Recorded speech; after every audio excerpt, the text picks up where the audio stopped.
Final nail in the climate crisis coffin.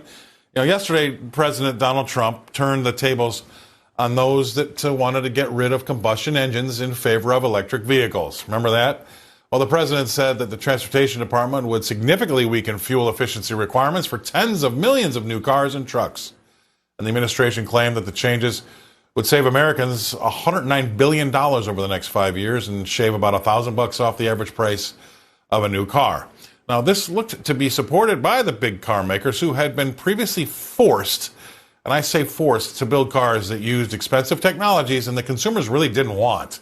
I guess we can chalk one up for common sense again, right? And my next guest is full of common sense. Please welcome into the show Ms. Rebecca Walser, Walser Wealth Management, usually coming to us from Tampa. She's probably traveling somewhere now. But anyway, Rebecca, thanks for coming on. I'm going to say one more thing, and I'm going to throw it at you. But, this country became wealthy from energy. Depending on who you speak to, we've got 200 to 400 more years worth of black gold underneath our feet as we speak right now. That is how this country got wealthy, with cheap energy. And a wealthy country has great medicine and great schools. Why, oh why, would we want to get off of the horse that took us to the party? That is how we became wealthy. Why would we turn our back on it, except for some reason the progressives want us to get rid of it all?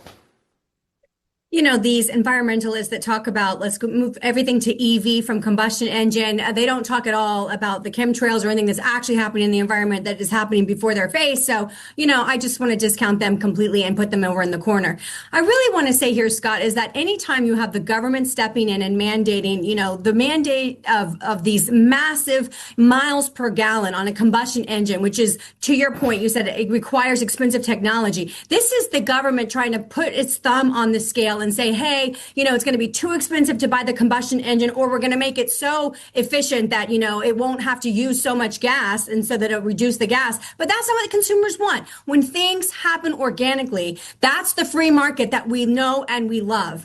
And I really have a problem. I have such a problem with AI, quantum computing, robotics, data centers, and EVs, because everyone wants to push their usage, but no one's talking about how are they going to actually deal with the demand.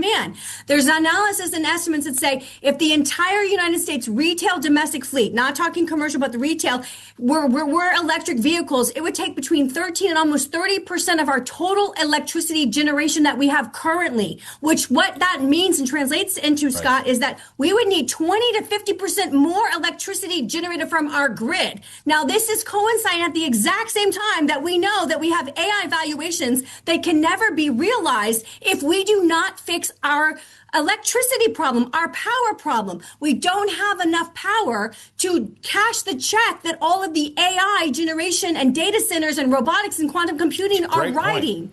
So we can't do EV and push AI and everything, and yet nobody is right on a platform of let's fix our grid. Our grids are so aged. I mean, this is why China's one of their main, you talk about those balloons that were transversing under the Biden administration. What do you think they're looking at? They're looking at, besides just our military installations and our military bases, they're looking at our electrical grids. This is one of the things you talk about, electromagnetic pulse situation that would completely decimate our country. And if we were to lose our electrical grid, the analysis shows that 90+% of our population would be dead within 12 months. They would never have to fire a shot. They would simply kill us because our modern way of life is let's go to the grocery store every 2-3 days and buy the food that we need. There's no more pantries. There's no more storage. There's no more any of this. And yet nobody talks about relying and fixing and rebuilding the infrastructure framework of the skeleton to make our electrical grid stronger. So stop talking about and stop pushing us to all these electrical uses when no one is doing anything about the electrical grid. It is infuriating, and it's really just, I find it to be a false premise on its foundation. Talk to me about how you're going to make it actually happen into fruition. Look, that's great. I mean, you said it all there, and I'd add a couple of things. Number one, you're right. We had $7 billion that we set aside under the Biden administration to build 7 carports or like charging stations, 7 charging stations for $7 billion, because they didn't think it all through either. I mean that drives me bananas.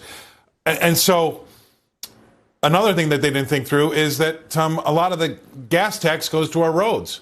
And you want to get rid of all the gas-eating engines? What's going to pay for the roads? I mean, it's like nobody ever thinks of the how, right? They always have the why or what sounds good, all these platitudes.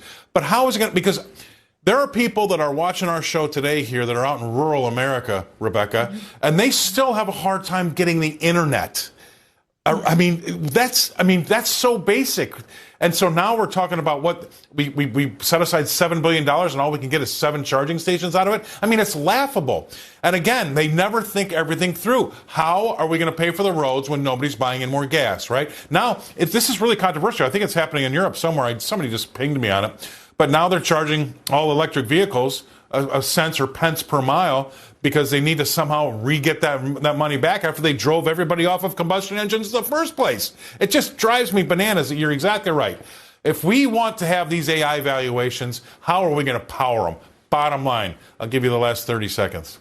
I'll just add that the Biden boondoggle of the $7 billion with only 7 actual charging stations built just goes to show you that the federal government is not the entity to handle the massive infrastructure upgrade of our electrical grid. We need a third-party task force to come and make an assessment, make a budget determination, and then get that approved through Congress, but do it outside of the government. We cannot have the government working on the infrastructure back on. It'll take 20 years, and we'll all be dead before that happens. Right. If we're relying exactly on electricity. Right. I love having you on. All right, well, you know what? But just by the mere fact of my size, I might be the last guy alive if we do run out of food, but I'll take it. Anyway, thank you very much, Rebecca. Thanks for being on the show. Love having you on. See you again next week. Rebecca Walser. All right.